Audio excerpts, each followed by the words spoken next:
Back to clean news UP. चलिए देखते हैं उत्तर प्रदेश की 25 फटाफट बड़ी खबरों को। एआई से बदलेगा यूपी का इलाज सिस्टम। 2 दिवसीय मेगा कॉन्फ्रेंस आज से। उत्तर प्रदेश को देश का सबसे आधुनिक और तकनीक सक्षम हेल्थ मॉडल बनाने की दिशा में योगी सरकार एक बड़ा कदम उठा रही है। सोमवार यानी आज से लखनऊ में 2 दिवसीय UP AI and health innovation conference की शुरुआत होगी, जिसका उद्घाटन मुख्यमंत्री योगी आदित्यनाथ करेंगे। सम्मेलन में WHO, world bank, NITI Aayog, Google और गेट्स फाउंडेशन समेत देश विदेश के विशेषज्ञ शामिल होंगे। पहले दिन यूपी में एआई आधारित हेल्थ विजन पर चर्चा होगी, जबकि दूसरे दिन टेलीमेडिसिन, स्मार्ट डायग्नोस्टिक्स और ग्रामीण स्वास्थ्य सेवाओं में एआई के उपयोग पर फोकस रहेगा। ई ऑफिस नहीं चलाया तो रोकेगा वेतन, यूपी सरकार का बड़ा एक्शन। उत्तर प्रदेश सरकार ने ई ऑफिस प्रणाली में लापरवाही बरतने वाले अफसरों और कर्मचारियों के खिलाफ सख्त रुख अपनाया है। सरकारी आंकड़ों के मुताबिक 21 नवंबर से 20 दिसंबर 2025 के बीच 44,694 अधिकारी और कर्मचारियों ने ई ऑफिस में लॉगिन तक नहीं किया, जिसके कारण उनका वेतन रुक सकता है। ऊर्जा, परिवहन, चिकित्सा, शिक्षा और कारागार विभाग सबसे पीछे रहे। सरकार का साफ कहना है कि अब सभी फाइलें ई ऑफिस से ही निस्तारित होंगी। आदेशों की अनदेखी करने वालों पर सीधी कार्रवाई होगी। यूपी परिवहन निगम ने महिलाओं के लिए सीधी भर्ती 21 जनवरी को कासगंज बस स्टैंड पर रोजगार मेला। उत्तर प्रदेश में नौकरी की तलाश कर रही महिलाओं के लिए खुशखबरी है। महिला सशक्तिकरण अभियान के तहत यूपी परिवहन निगम संविदा परिचालक पदों पर सीधी भर्ती करने जा रहा है। इसके लिए 21 जनवरी को कासगंज बस स्टैंड पर विशेष रोजगार मेले का आयोजन होगा। इस मेले में योग्य और इच्छुक महिलाएं बिना किसी लिखित परीक्षा के सीधे आवेदन कर सकती हैं। चयन प्रक्रिया मौके पर ही पूरी की जाएगी। परिवहन निगम की इस पहल से महिलाओं को आत्मनिर्भर बनने का अवसर मिलेगा। कोडीन कफ सिरप केस पर अखिलेश का बड़ा हमला, ईडी सीबीआई पर उठाए सवाल। समाजवादी पार्टी प्रमुख अखिलेश यादव ने यूपी के कोडीन कफ सिरप मामले को लेकर सरकार और केंद्रीय एजेंसियों पर तीखा हमला बोला है। अखिलेश ने कहा कि कोडीन वाले भाइयों ने 800 करोड़ रुपए जुटा लिए, लेकिन उनके यहाँ न तो ईडी पहुंची और न ही सीबीआई। उन्होंने सवाल उठाया कि एजेंसियां सिर्फ चुनावी राज्यों में ही क्यों सक्रिय होती हैं। वहीं मुख्यमंत्री योगी ने बताया कि इस मामले में एसआईटी बनाई गई है, 79 केस दर्ज हुए हैं और 78 लोगों की गिरफ्तारी हो चुकी है, जबकि ईडी ने भी कई ठिकानों पर छापेमारी की है। योगी सरकार को बड़ा सम्मान, यूपी पुलिस की 2 हाईटेक पहल को स्कॉच गोल्ड अवार्ड। योगी सरकार के नाम एक और बड़ी उपलब्धि दर्ज हुई है। नई दिल्ली में आयोजित 105वें स्कॉच समिट में यूपी पुलिस की 2 अभिनव पहलों मेटा सुसाइडल अलर्ट और महाकुंभ 25 आईसीसीसी को स्कॉच गोल्ड अवार्ड 25 से सम्मानित किया गया। डीजीपी राजीव कृष्ण ने कहा कि मुख्यमंत्री योगी आदित्यनाथ के मार्गदर्शन में तकनीक आधारित पुलिसिंग को प्राथमिकता दी जा रही है। मेटा सुसाइडल अलर्ट के जरिए अब तक 1805 लोगों की जान बचाई जा चुकी है, जबकि आईसीसीसी महाकुंभ में सुरक्षा और भीड़ प्रबंधन का नव सेंटर बना। NIOS 10वीं और 12वीं का रिजल्ट जारी, लाखों छात्रों का इंतजार खत्म। National institute of open schooling यानी NIOS ने कक्षा 10वीं और 12वीं की अक्टूबर-नवंबर 2025 परीक्षाओं का रिजल्ट घोषित कर दिया है। जिन छात्रों ने इन परीक्षाओं में हिस्सा लिया था, वे अब अपना स्कोर बोर्ड NIOS की आधिकारिक वेबसाइट पर जाकर एनरोलमेंट नंबर के जरिए चेक कर सकते हैं। परीक्षाएं 14 अक्टूबर से 18 नवंबर के बीच आयोजित हुई थी। रिजल्ट में विषयवार अंक, पास फेल की स्थिति और कुल प्रदर्शन की जानकारी दी गई है। मनरेगा बचाओ संग्राम, काशी में कांग्रेस का हल्ला बोल, सरकार पर साधा निशाना। वीबी रामजी योजना और मनरेगा को लेकर वाराणसी में कांग्रेस कार्यकर्ताओं ने जोरदार प्रदर्शन किया। प्रदेश नेतृत्व के आह्वान पर पीएमओ घेरने की घोषणा के बाद पुलिस ने देर रात कई नेताओं को उनके घरों में नजरबंद कर दिया। इसके बावजूद प्रदेश अध्यक्ष अजय राय के नेतृत्व में सैकड़ों कांग्रेसी धरने पर बैठ गए। अजय राय ने आरोप लगाया कि सरकार नए कानूनों के जरिए मनरेगा में काम और न्यूनतम मजदूरी का अधिकार छीन रही है, जो गरीबों पर सीधा हमला है। लखनऊ में विवेकानंद जयंती पर भव्य आयोजन, सीएम योगी देंगे विवेकानंद यूथ अवार्ड। स्वामी विवेकानंद की जयंती और राष्ट्रीय युवा दिवस के अवसर पर लखनऊ में राज्य सरकार भव्य आयोजन कर रही है। मुख्यमंत्री योगी आदित्यनाथ इंदिरा गांधी प्रतिष्ठान के जुपिटर हॉल में आयोजित कार्यक्रम में 10 युवाओं को राज्य स्तरीय विवेकानंद यूथ अवार्ड प्रदान करेंगे। इस मौके पर खेल व युवा कल्याण मंत्री गिरीश चंद्र यादव भी मौजूद रहेंगे। मुख्यमंत्री 21 करोड़ रुपए से बने 5 मल्टीपर्पज हॉल का लोकार्पण करेंगे और 26 करोड़ रुपए से बनने वाले 3 ग्रामीण स्टेडियम का शिलान्यास भी करेंगे। फर्जीवाड़े के बाद एक्शन, 460 नियुक्तियों की जांच के आदेश। समाज कल्याण विभाग ने आउटसोर्सिंग के जरिए नियुक्त 460 कर्मचारियों की भर्ती की जांच के आदेश दिए हैं। फैसला मुख्यमंत्री अभ्युदय योजना में कोर्स कोऑर्डिनेटर भर्ती में हुए फर्जीवाड़े के बाद लिया गया है। जांच में देखा जाएगा कि चयन प्रक्रिया नियमों के अनुसार हुई है नहीं। इन भर्तियों में 10 कंप्यूटर प्रोग्रामर, 150 MTS और 300 कंप्यूटर ऑपरेटर शामिल हैं। विभागीय जांच में पहले ही सामने आ चुका है कि कई कोर्स कोऑर्डिनेटर बिना योग्यता के नियुक्त किए गए थे, जिस पर FIR भी दर्ज हो चुकी है। अब फाइलों में नहीं अटकेगा विकास, सीएम योगी करेंगे हर महीने बड़ी योजनाओं की समीक्षा। उत्तर प्रदेश के विकास को नई रफ्तार देने के लिए मुख्यमंत्री योगी आदित्यनाथ ने बड़ा फैसला लिया है। अब हर महीने के तीसरे सोमवार को प्रदेश की बड़ी विकास परियोजनाओं की सीधी समीक्षा की जाएगी। इसका उद्देश्य परियोजनाओं को समयबद्ध और गुणवत्तापूर्ण ढंग से पूरा करना है। यह ऑनलाइन समीक्षा बैठक दोपहर 3 बजे से 4 बजे के बीच होगी। स्टेट ट्रांसफॉर्मेशन कमीशन के CEO मनोज कुमार सिंह ने सभी विभागों को निर्देश किया कि बैठक के संबंधित विभागों के अधिकारी वीडियो कॉन्फ्रेंसिंग के जरिए शामिल होंगे। यूपी रोडवेज में महिलाओं के लिए सुनहरा मौका, 21 जनवरी को कासगंज में कलेक्टर भर्ती मेला। यूपी रोडवेज में परिचालक बनने की इच्छुक महिलाओं के लिए बड़ी खबर है। महिला सशक्तिकरण अभियान के तहत परिवहन निगम संविदा परिचालक भर्तियों पर सीधी भर्ती करने जा रहा है। इसके लिए 21 जनवरी को कासगंज बस स्टैंड पर विशेष रोजगार मेले का आयोजन होगा। यह मेला सुबह 10 बजे से शाम 5 बजे तक चलेगा। इच्छुक और योग्य महिला अभ्यर्थी मौके पर ही आवेदन कर सकती हैं। इस पहल से महिलाओं को रोजगार के साथ आत्मनिर्भर बनने का अवसर मिलेगा। दिव्यांगों के लिए रोजगार की नई राह, यूपी में 38 कंपनियां देंगी कौशल प्रशिक्षण। उत्तर प्रदेश सरकार दिव्यांगजनों को आत्मनिर्भर बनाने की दिशा में लगातार कदम बढ़ा रही है। उत्तर प्रदेश कौशल मिशन के तहत 38 कंपनियों को चयनित किया गया है, जो दिव्यांगों को अलग अलग क्षेत्रों में कौशल प्रशिक्षण देगी। प्रशिक्षण पूरा होने के बाद जिलों में विशेष रोजगार मेलों का आयोजन कर उन्हें नौकरी दिलाई जाएगी। व्यावसायिक शिक्षा, कौशल विकास और उद्यमशीलता राज्य मंत्री कपिल देव अग्रवाल ने कहा कि सरकार का लक्ष्य दिव्यांगों को रोजगार और स्वरोजगार से जोड़कर सम्मानजनक जीवन देना है। कानपुर में स्वास्थ्य सेवाओं को बड़ी सौगात, हैलेट के 3 विभागों में होंगी अत्याधुनिक सर्जरी। कानपुर के हैलेट अस्पताल में मरीजों को अब अत्याधुनिक सर्जरी की सुविधा मिलेगी। हैलेट के सर्जरी, स्त्री रोग विभाग और मल्टी सुपर स्पेशलिटी हॉस्पिटल को एडवांस सर्जिकल वर्क स्टेशन से लैस किया जाएगा। साथ ही उर्सला अस्पताल में भी यह सुविधा उपलब्ध होगी।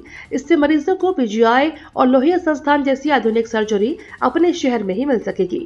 हैलेट और उर्सला में यह सुविधा शुरू होने से कानपुर मंडल सहित आसपास के 17 जिलों के मरीजों को बड़ा लाभ मिलेगा। कोविड में मदद का भरोसा, फिर धर्मांतरण का जाल, आरोपियों के चौंकाने वाले खुलासे। कानपुर देहात में कोविड काल की मजबूरी को शातिरों ने अपना हथियार बना लिया। कोरोना महामारी के दौरान रोजगार और भोजन के संकट से जूझ रहे लोगों की मदद के बहाने पहले उनका भरोसा जीता गया। अकबरपुर थाना क्षेत्र के पास बंद पड़े स्कूल में व्यावसायिक प्रशिक्षण केंद्र खोला गया। यहीं से धर्मांतरण का मकड़ जाल फैलाया गया। पुलिस जांच में सामने आया कि कानपुर देहात ही नहीं बल्कि अन्य जिलों के लोग भी इस जाल में फंसे। कन्नौज के धर्मांतरण मामले में पन्ना लाल की गिरफ्तारी के बाद इसके तार कानपुर देहात से जोड़ने का खुलासा हुआ। दाल मंडी चौड़ीकरण पर बुलडोजर एक्शन, भारी पुलिस बल की मौजूदगी में ध्वस्तीकरण।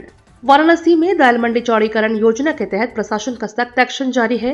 शनिवार को भी ध्वस्तीकरण अभियान चलाया गया। पहले हथौड़ों से तोड़फोड़ की गई, अब बुलडोजर से मकानों को गिराने की कार्रवाई शुरू हो गई है। मौके पर पुलिस प्रशासन और PWD की टीम भारी संख्या में तैनात रही। अधिकारियों ने बताया कि बुलडोजर के दाल मंडी में प्रवेश के साथ ही चौड़ीकरण के लिए बाधक बने मकानों को हटाया जाएगा। कानून व्यवस्था बनाए रखने के लिए पूरे इलाके में सुरक्षा के कड़े इंतजाम किए गए हैं। NGT आदेशों की अनदेखी पर सवाल, वाराणसी DM और पुलिस आयुक्त को कानूनी नोटिस। सिंथेटिक मांझा और नायलॉन धागे पर प्रतिबंध के बावजूद लापरवाही का आरोप लगाते हुए वाराणसी के जिलाधिकारी, पुलिस आयुक्त और प्रदूषण नियंत्रण बोर्ड को नोटिस जारी किया गया है। अधिवक्ता सौरभ तिवारी ने NGT अधिनियम 2010 के तहत कानूनी नोटिस भेजकर सख्त कार्रवाई की मांग की है। नोटिस में NGT के पूर्वादेशों को हवाला देते हुए कहा गया है कि सिंथेटिक मांझा, नायलॉन धागे और पतंग उड़ाने में इस्तेमाल होने वाले प्रतिबंधित सामान पर प्रभावी रोक नहीं लगाई जा रही है, जिससे पर्यावरण और आमजन की सुरक्षा पर खतरा बना हुआ है। सेल्फी और रील का शौक बना खतरा, साइबेरियन पक्षियों की संख्या घट रही। हजारों किलोमीटर दूर से काशी पहुंचने वाले साइबेरियन पक्षी अब खतरे में है। घाटों पर सेल्फी, रील बनाने और दाना खिलाने का शौक इन मेहमानों के लिए नुकसानदेह साबित हो रहा है। घाट किनारे मिलने वाले बेसन के दाने उनकी प्राकृतिक खुराक नहीं है, जिससे उनकी प्रजनन क्षमता प्रभावित हो रही है। विशेषज्ञों के मुताबिक इसी वजह से हर साल साइबेरियन पक्षियों की संख्या 10 से 15% तक घट रही है। गंगा में ठंड के मौसम में आने वाले इन पक्षियों की सुरक्षा के लिए नौकायान करने वाले यात्रियों, प्रशासन और आम लोगों को जिम्मेदारी निभानी होगी। लाइसेंस 1 का नावे 4, गंगा में अवैध नाव से बढ़ा ट्रैफिक और खतरा। गंगा में डीजल नाव की संख्या लगातार बेकाबू होती जा रही है।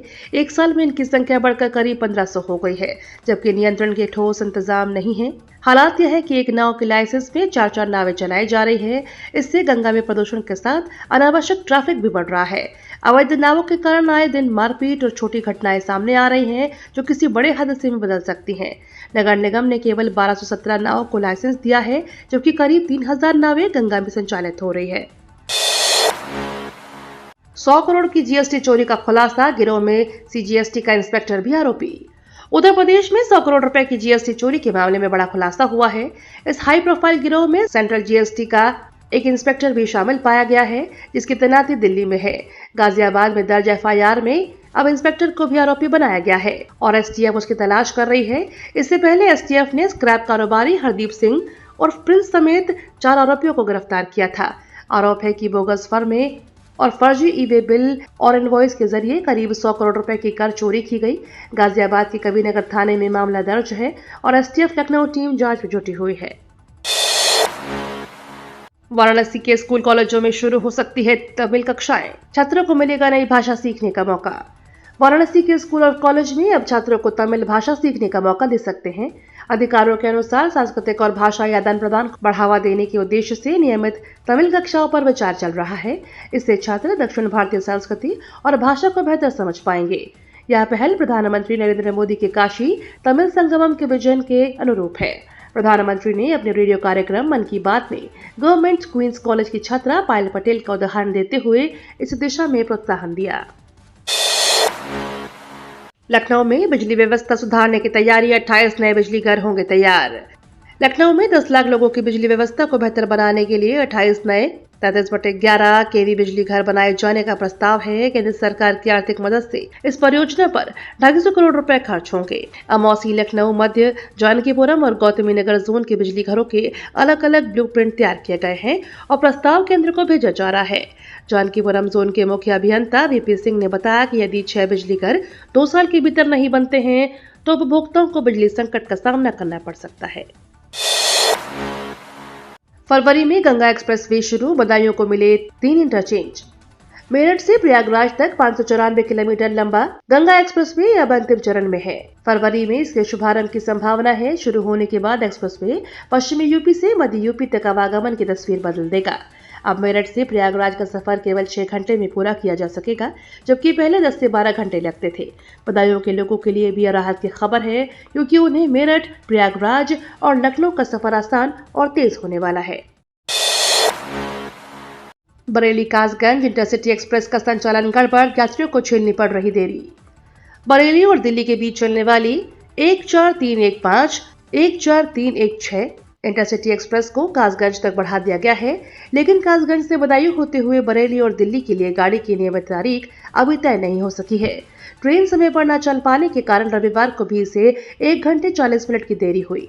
कोच की खराबी और तकनीकी कारणों से ट्रेन का संचालन अक्सर प्रभावित हो रहा है। इस ट्रेन पर बड़ी संख्या में दैनिक यात्री निर्भर हैं, जिन्हें लगातार असुविधाओं का सामना करना पड़ रहा है। प्रवीण तोगड़िया बोले, सस्ती शिक्षा और रोजगार हर युवा का अधिकार। अंतर्राष्ट्रीय हिंदू परिषद के संस्थापक अध्यक्ष डॉक्टर प्रवीण तोगड़िया ने बरेली के राजेंद्र नगर में आयोजित कार्यक्रम में विद्यार्थियों और युवाओं के मुद्दे उठाए। उन्होंने कहा कि सभी को सस्ती शिक्षा और रोजगार मिलना चाहिए। तोगड़िया ने बांग्लादेश में हिंदुओं की स्थिति का जिक्र करते हुए कहा कि 14 वर्षों से वहां हिंदू सुरक्षित नहीं है। उनका संकल्प है सुरक्षित, समृद्ध और सम्मान युक्त हिंदू।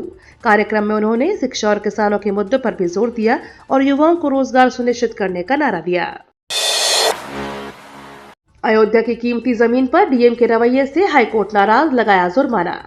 इलाहाबाद हाईकोर्ट की लखनऊ पीठ ने अयोध्या के जिला प्रशासन और नगर पंचायत गोसाईगंज की कार्यप्रणाली पर कड़ी नाराजगी जताई है।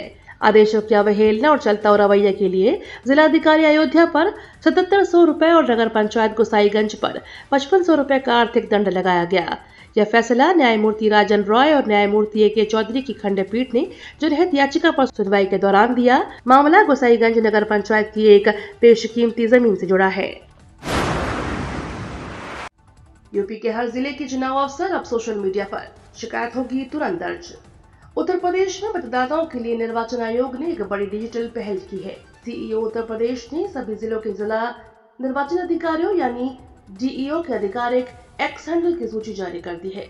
अब वोटर लिस्ट से जुड़ी कोई भी समस्या, नाम जोड़ने या कटवाने या संशोधन की जानकारी के लिए नागरिक अपने जिले के डीईओ को एक्सपर्ट टैग कर सीधे शिकायत दर्ज करा सकते हैं। आयोग का कहना है कि इससे मतदाता समस्याओं का त्वरित और पारदर्शी समाधान सुनिश्चित किया जाएगा। तो ये थी आज की 25 फटाफट बड़ी खबरें। अगर आपको न्यूज पसंद आई हो तो वीडियो को लाइक और शेयर जरूर करें। धन्यवाद।